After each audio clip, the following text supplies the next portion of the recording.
ये सॉन्ग तो सभी के दिल के करीब होगा। बहुत ही मीठी सी आवाज़ में गाया गया ये गाना है। पर एक इंटरेस्टिंग फैक्ट अभी-अभी मेरे सामने आया।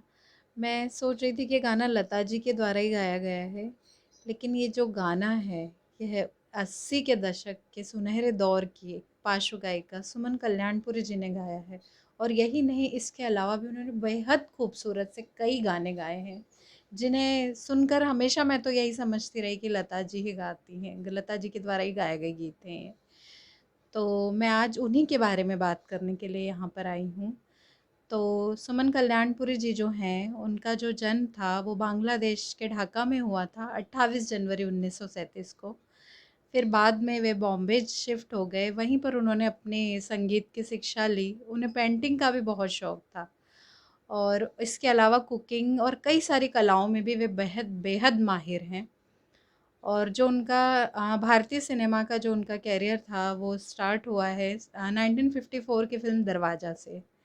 उसमें उनका गाना सबसे पहले रिलीज़ हुआ और उसके बाद उन्होंने कई भाषाओं में गाया। उन्होंने मराठी, बंगाली और कई एस डी बर्मन, तलत महमूद जी और बहुत सारे बड़े-बड़े गान सिंगर्स और इन लोगों के साथ गाया। और रफ़ी साहब के साथ तो उन्होंने कम 140 गानों का डुएट किया है।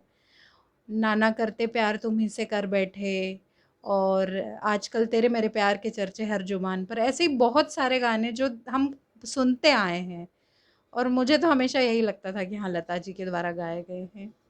तो ये सुमन कल्याणपुरी जी द्वारा गाए गए हैं और मुझे लगता है कि इस जो कंपैरिज़न है और जो हम उन दोनों की वॉइस सम के बीच में कन्फ्यूज़ हैं, इस कारण जो उन्हें जो पहचान है, उनकी कला को जो पहचान है, वो थोड़ी कम मिली। 2023 में ही अभी उन्हें पद्म भूषण से सम्मानित किया गया और मैं डीडी न्यूज़ के एक शो तेजस्विनी में उन्हें सुन रही थी। उनसे पूछा गया कि कहीं न कहीं हमेशा ही उनसे ये सवाल ज़रूर किया जाता है कि लता जी से मिलती-जुलती आवाज़ होने का जो है आपको कुछ नुकसान उठाना पड़ा। उन्होंने बहुत ही खूबसूरत सा जवाब दिया, मेरे दिल को छू गया। उन्होंने कहा कि भगवान के पास शायद हम दोनों एक साथ गए होंगे और उन्होंने हमें आधा-आधा दे दिया। सो मेरे मन में उनके प्रति रिस्पेक्ट और बढ़ गई और मैं उनके चाहूँगी कि लोग उनके बारे में और जानें, उन्हें और समझें और उनकी जो आवाज़ है बेहद खूबसूरत सी, उसे और पहचान मिले। इसी के साथ एक और वाक़या जो शेयर किया उन्होंने ही शेयर किया। 80 के दशक का एक पॉपुलर सा शो था छाया गीत। उसमें उनके गाने छाया गीत में जो गाने चल रहे थे, उसमें उस शो के होस्ट ने गाना चला नाना करते प्यार तुम से कर बैठे, करना था इनकार, वो वाला। तो उसमें कहा जो नाम लिए उसने कहा लता जी द्वारा गाया गया है और रफ़ी साहब द्वारा गाया गया है, जो बिल्कुल गलत था। तुरंत ही वहीं पर रिंग बजी और उधर से कॉल करने वाली सुमन कल्याणपुरी जी की 20 वर्षीय बेटी थी चारुल।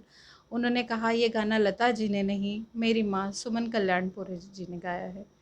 तो इसी तरह मुझे लगता है कि उन्हें और भी पहचान मिलनी चाहिए थी और उनके बारे में लोगों को और भी जानकारी मिलनी चाहिए और आप उनके जाकर गाने और भी सुने, फिर से सुने और देखें कि कलाओं का जो है कोई वो एक मालिक नहीं होता, सबको भगवान ने अपने हिसाब से दी होती हैं, लेकिन पहचान सभी को मिलनी चाहिए। कलाकार कोई छोटा-बड़ा नहीं होता, जिसने भी अपना योगदान दिया है, उस सुनहरे दौर, उस गोल्डन एरा में अपनी पहचान और अपना वो जो उन्हें थोड़ा कम मिला, मुझे लगता है हम जब सोशल मीडिया के थ्रू इतने जागरूक हैं, इतनी जानकारियाँ हैं, तो उनके बारे में लोगों को जानना चाहिए। और इसी के साथ मैं समाप्त करना चाहूँगी मैं अपने इस कार्यक्रम को। नमस्कार। तू हमें जा